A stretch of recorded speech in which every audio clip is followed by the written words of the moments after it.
Hello, everyone, and welcome to the Barrens Chat podcast. I'm Sod, and with me tonight is my co-host Guck.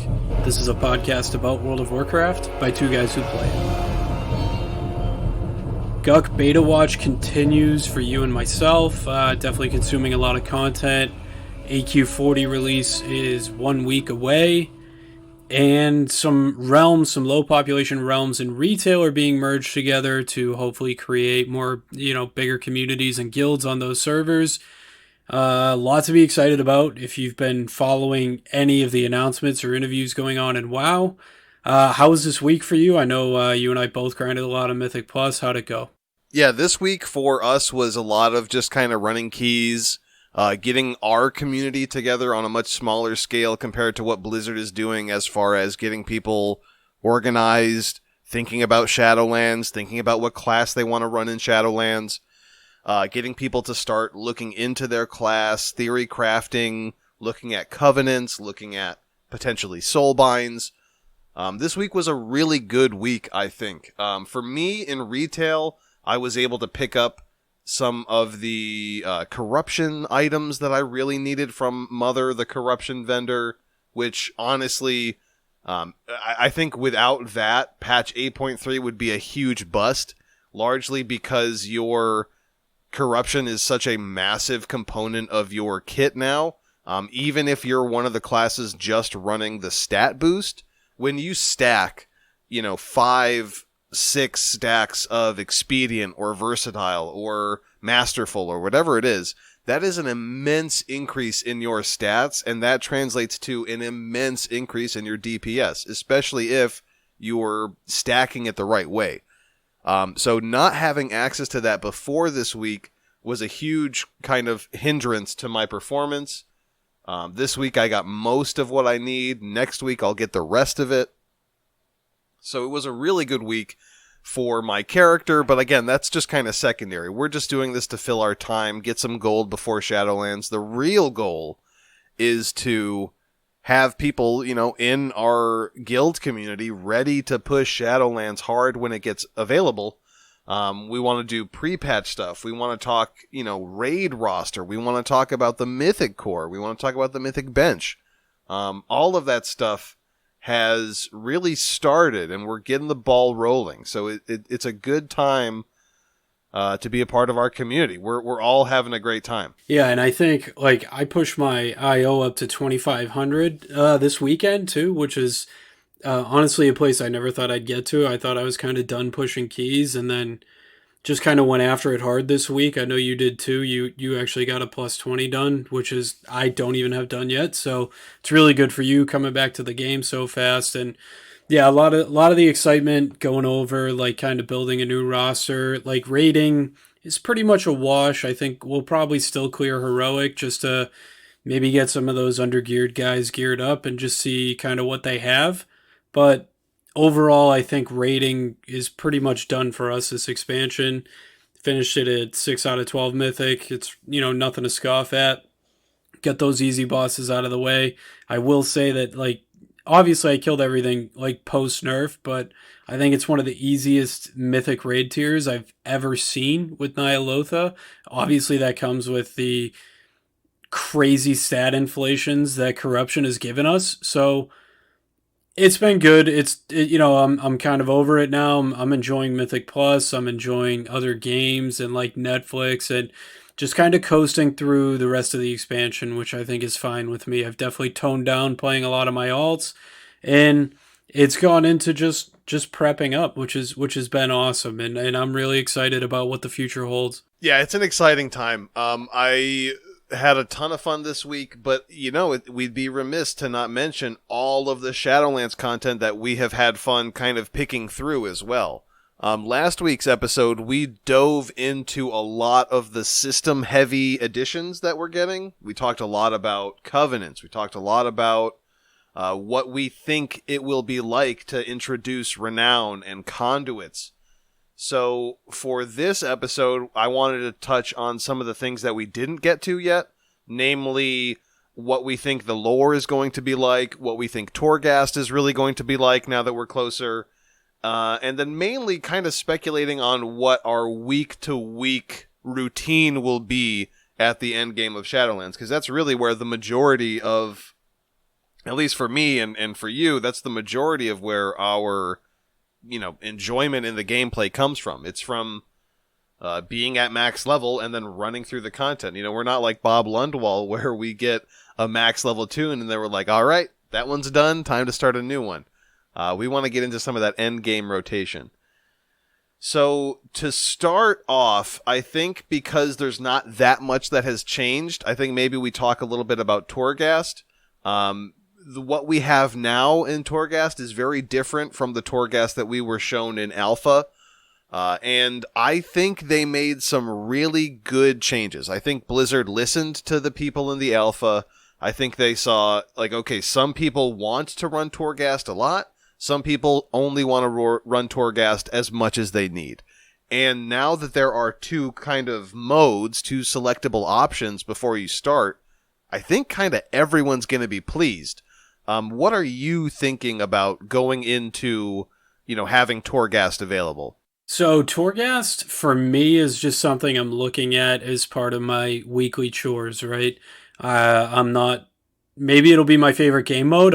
I have no idea, but cosmetic rewards aren't something I'm typically after. I pretty much expect to go into Torghast, do my weekly chore, get my legendary craftable material, maybe get an achievement or two while I'm in there, and then, call it a week for Torghast unless, one of our friends or players needs a hand in there. That's how I expect my Torghast gameplay to go. Obviously, I haven't tested it, but my main focus is on pushing keys and raiding, right? So I need to do Torghast as a weekly chore, get myself my legendary crafting materials, and then call that a week. If it has any additional benefit to me power-wise, then yeah, I'll probably go in there. But if it's, very minuscule, the effect that it's going to have on me, that's how I expect Torghast to go to me. Now, obviously, I could go in there and just absolutely love the powers that I'm getting and really love playing through it and trying to push myself. And I'm sure I'll definitely do that a couple times on the weekend when everything kind of winds down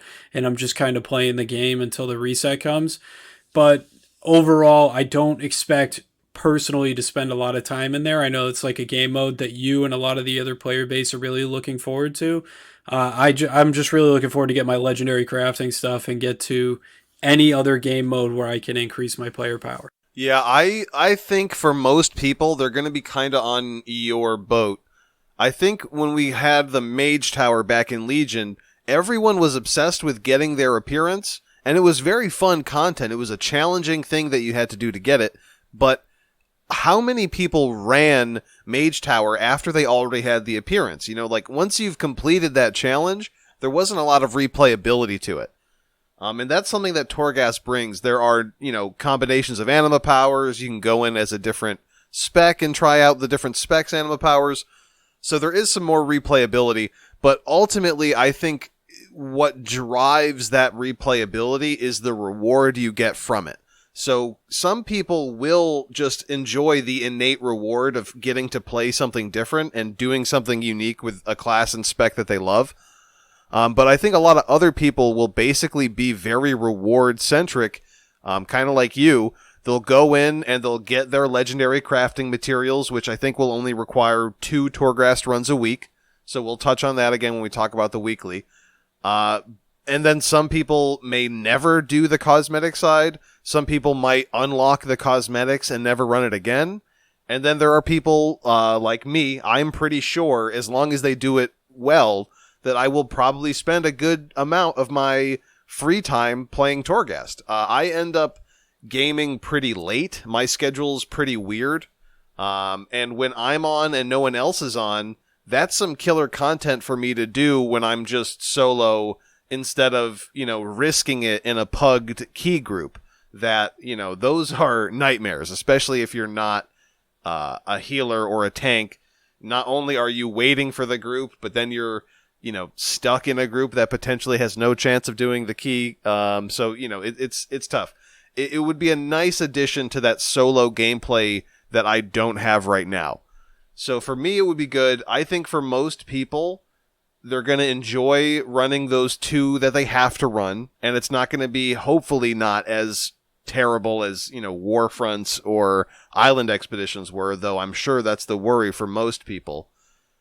And then, yeah, I mean, I think some people, those who are concerned with transmog will run it for the transmog, but then after that, who knows how much they run it.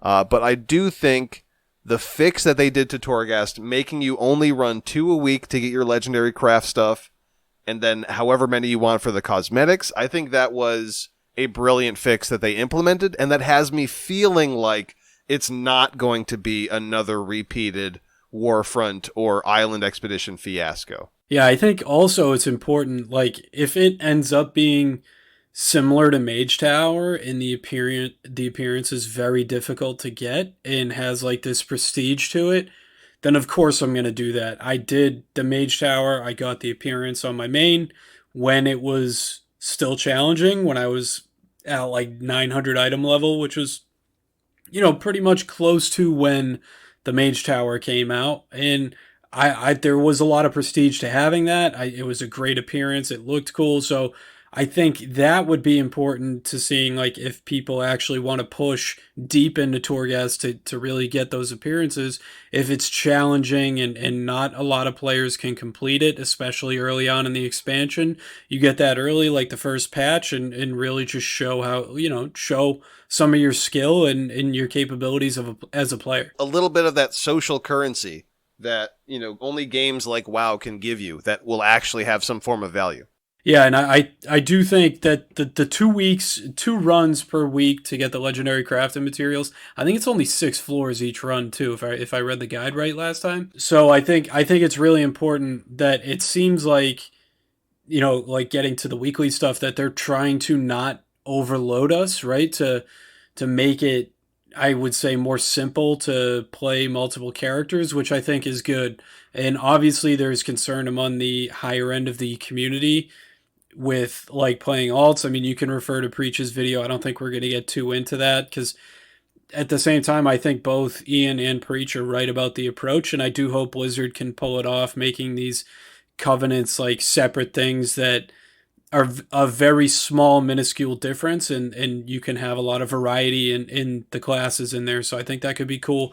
But it looks like that between Renown and Torghast and your daily visit to the Maw, that like it's not going to be overwhelming, like an overwhelming amount of end game chores to do every week, right? Like you could probably get away with doing just one high mythic plus. You do your 2 renown quests, whatever they are. I think that's the amount, and then you do your 2 Torghast runs, and it looks like that's going to be it for the weekly chores.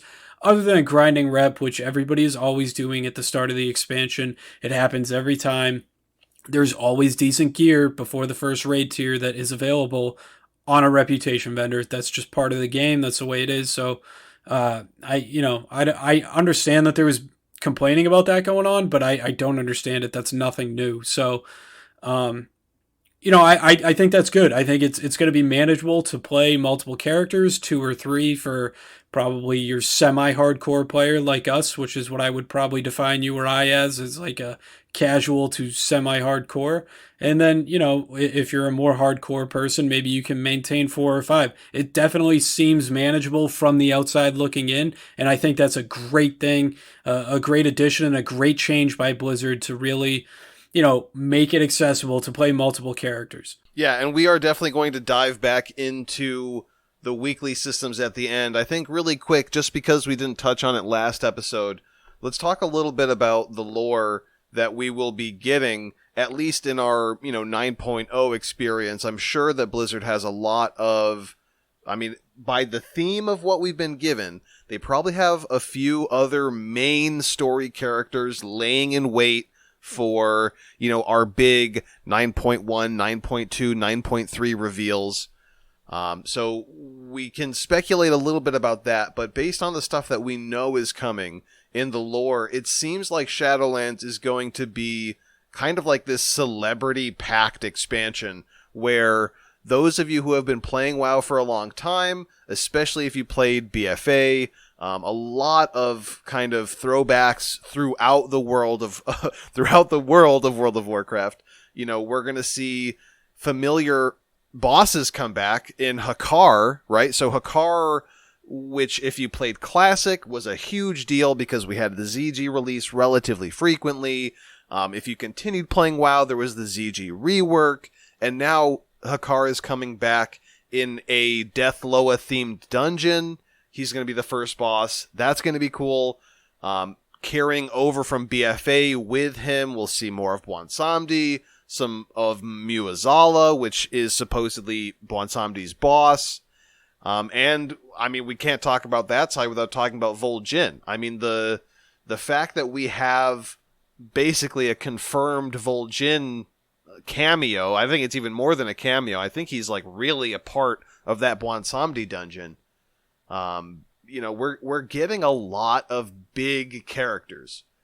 I think the lore hopefully doesn't just rely on that. I don't want the lore to just be like, oh, here's Lady Vash, here's Kel'Thuzad, right? And here's Draka, and here's Ysera, and they're just like throwing you these characters. I'm hoping they get really developed stories and compelling ones that drive you to actually want to participate in the quest, right? Because a lot of people play WoW without reading quest text, just moving on through it.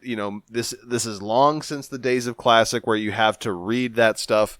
So I would love to see such an engaging story that is using these characters but not fully reliant on these characters in giving us something good and like really worth enjoying. I know story's not a huge part of it, but what do you feel about going into the story, getting to see Bolvar? Are you excited to maybe see Arthas? What are you thinking going into this? So, one, I would definitely love to see Arthas in like a redemption story arc. Whether we get it or not, I don't know. Obviously, it's a touchy one. That was such like the culmination of what Warcraft is, and they definitely want to do it justice if they bring it back. So I can see them just leaving it out. I'm excited about confronting Nathanos for sure, and it looks like that Tyrande is going to have a pretty big lore going on in Torghast. Like, I think there's going to be like a Torghast quest or whatever before you like get really into the roguelike dungeon that it is. And it looks like you're going to be following or chasing Tyrande through Torghast and looking for Sylvanas or something like that. It looks like she's the Moon Warrior now. She's like whatever Elune did, or like she's corrupted by Elune, the Moon Goddess. I have no idea. I'm not like a huge lore guy, but I'm definitely excited about those two things and like seeing where her story goes and both what happens to Nathanos as well. Do we end Nathanos, or do we like arrest him, and does he play a part in the expansion going forward? Because based on data mining, it looks like we see him in a pre-patch event. So I guess we'll see what happens there. Yeah, we're definitely going to see him in the pre-patch. I think you're right. We either imprison him and he becomes, maybe we interrogate him and he becomes some sort of character that's giving us leaks and he like allows us to get closer to Sylvanas' plan.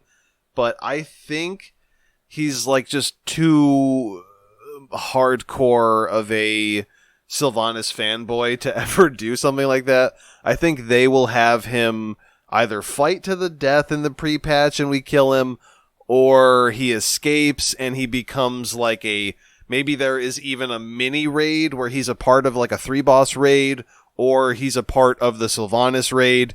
I wouldn't be surprised to see him kind of pulled out and then just slapped into something like that. But yeah, I mean, we are going to get him and we are going to confront him. And after listening to him through all of those world quests in BFA, I too am excited to not have to hear his voice anymore. That's going to be a good change in the lore. I think too that there is talk that Sylvanas is going to get a story arc explaining why she's doing what she's doing and to make her out to be more of a hero. I don't know if you've seen any of the speculation on that, but like, she's kind of sending us all or having us all follow her into the Shadowlands to maybe prevent the jailer or some sort of thing like that. That like I don't know, like there's talk that maybe she is a quote unquote hero instead of a villain. I would definitely be compelled by her story. I think that's a good idea, just to make her like a complex anti-hero or something like that. We know that this all starts with Sylvanas when she dies by throwing herself off of ICC. She apparently ended up in the Shadowlands, struck some form of deal or bargain with the jailer in order for her to leave the Shadowlands. So not only does she know what's in the Shadowlands, but she knows how to leave it. And then she comes back, and obviously, the rest of that is history. We saw what she did in the expansions between Wrath and BFA, and now we know that she's back in the Shadowlands here at the end of BFA. There was plans in the works with her and Helia, and she tried to capture Aegir with that lantern, and she's been doing a lot of stuff. So anything to complicate her story would be a good thing, just because she's done so much, and it would be good for us to see it all directed towards something. It's better than just, Sargeras is a good character, sure, but it's pretty simple. He was a Titan. He was a good guy. He saw that there is evil, the disorder versus the order, and he felt that the ordering of the world was impossible without destroying the things that could be corrupted. And he is right. If everything that could be corrupted is destroyed, nothing can be corrupted. But, then obviously you question, well, what are his means just? Is this a just character? With Sylvanas, I worry that they're going to try and do the same thing, because we're also seeing that with Tehran, like you mentioned. It's like we have these characters that start out seeming good. They realize that bad things need to be done in order to ensure their warped perspective of that goodness, and then at the end they make themselves a villain because they basically did something so drastic that they felt was necessary to maintain the balance or maintain goodness or whatever. And I'm a little tired of that kind of writing trope.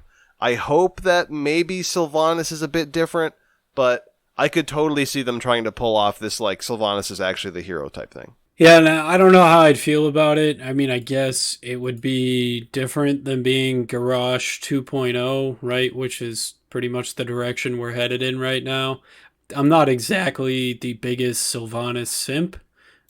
So, whatever. And the story overall doesn't really matter to me at all. It's not why I play the game, but, I'm kind of over the Sylvanas thing, so if she has to go away in a .1 patch, I wouldn't be too upset about it. Yeah, so on the scale of Greymane to Nathanos, you're definitely closer to the Greymane side of things than the Nathanos simps.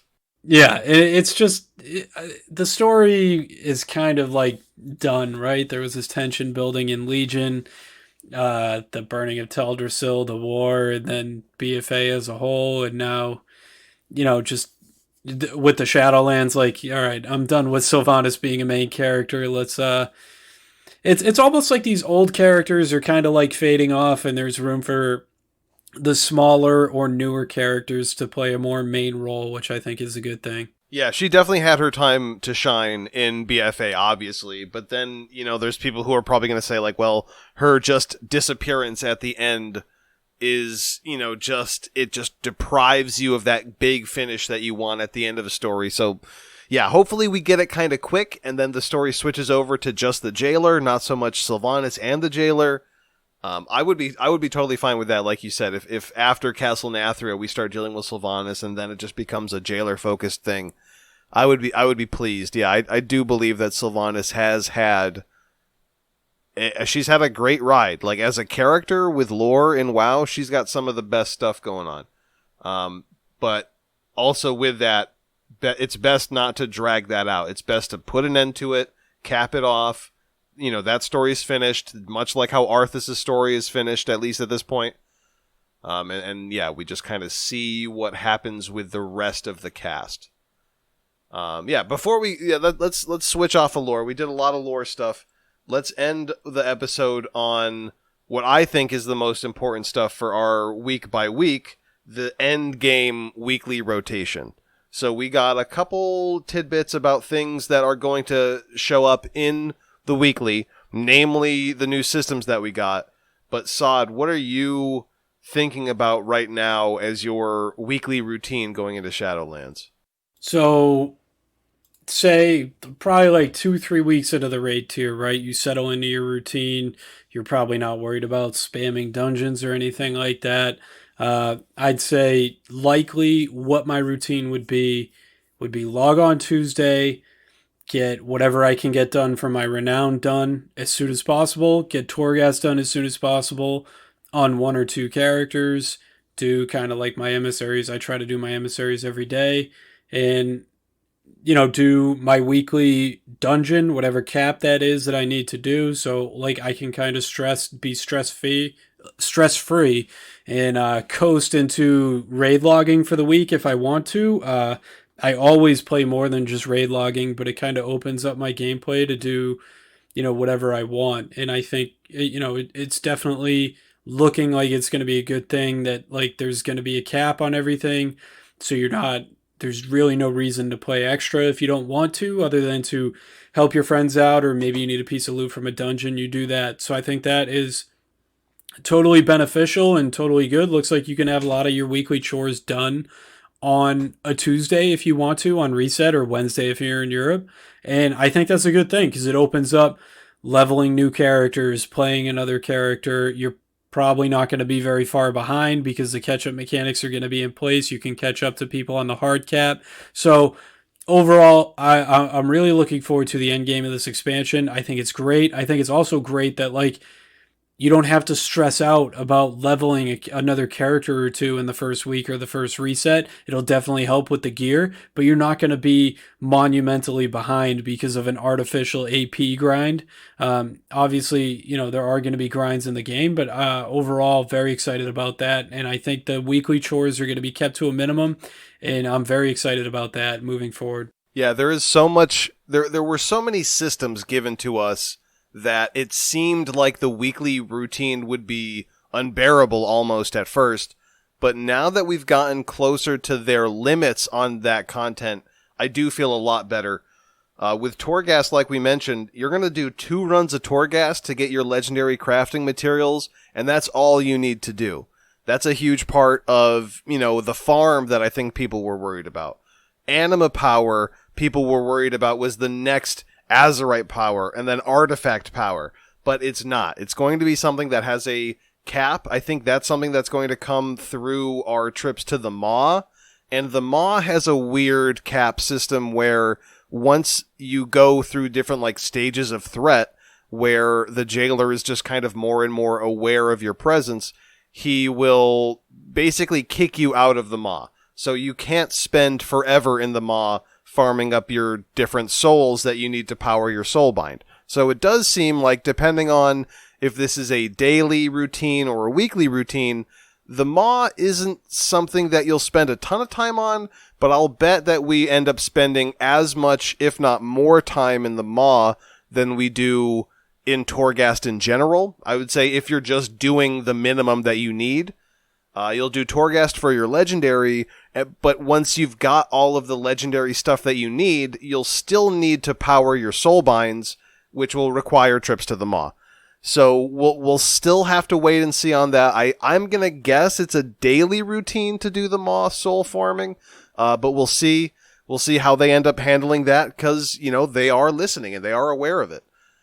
Besides the Maw, we also have kind of the other side of it, the Covenant system with the soulbinds, obviously, that you'll have to put stuff into, the conduits that you'll have to go out and kind of farm, but I don't think that those are going to be something that we can really talk about yet, because that system is going to change, probably.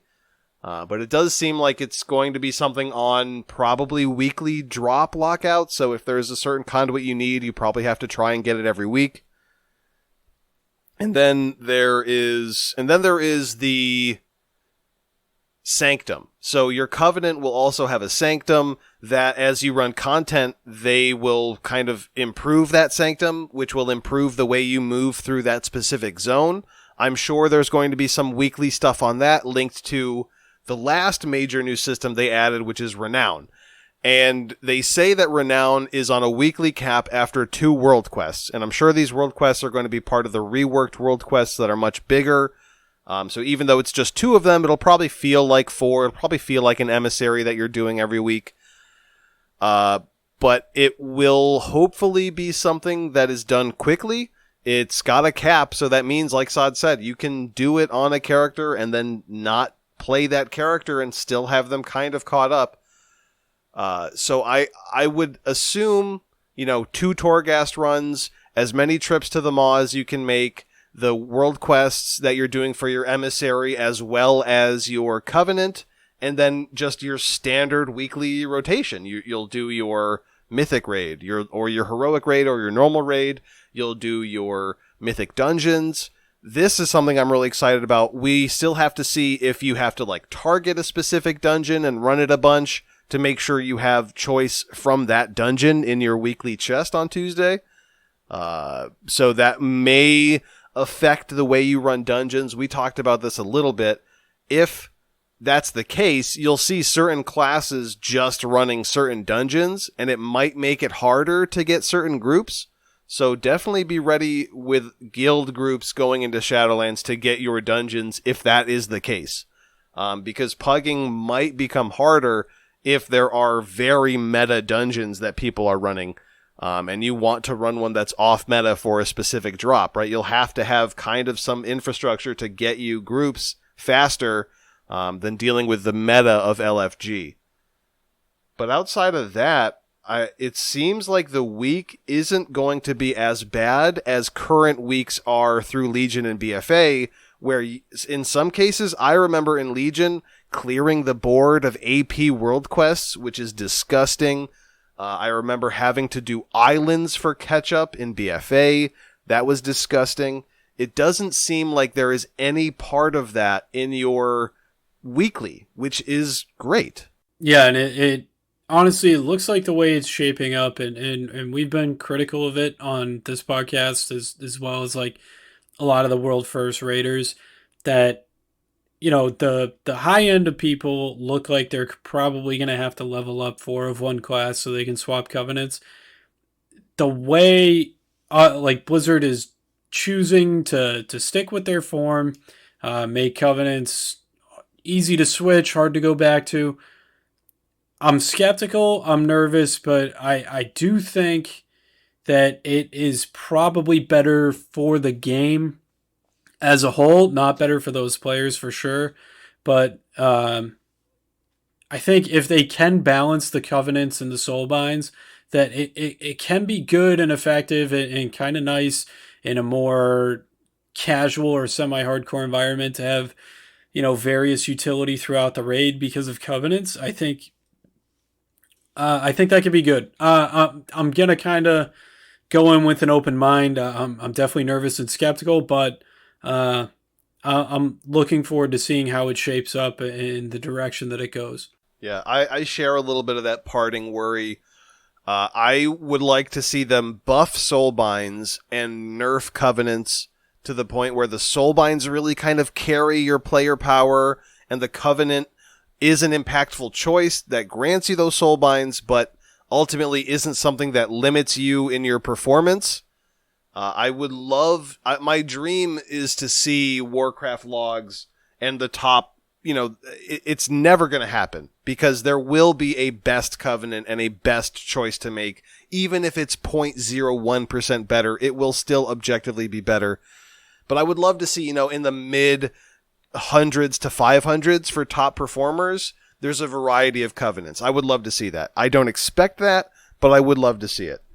I am hopeful that if people aren't on the meta covenant, it's easy to switch and catch up to it, but that Blizzard doesn't retroactively fix and overfix bad covenants so that you have to switch back to one that you left and you have to deal with all that.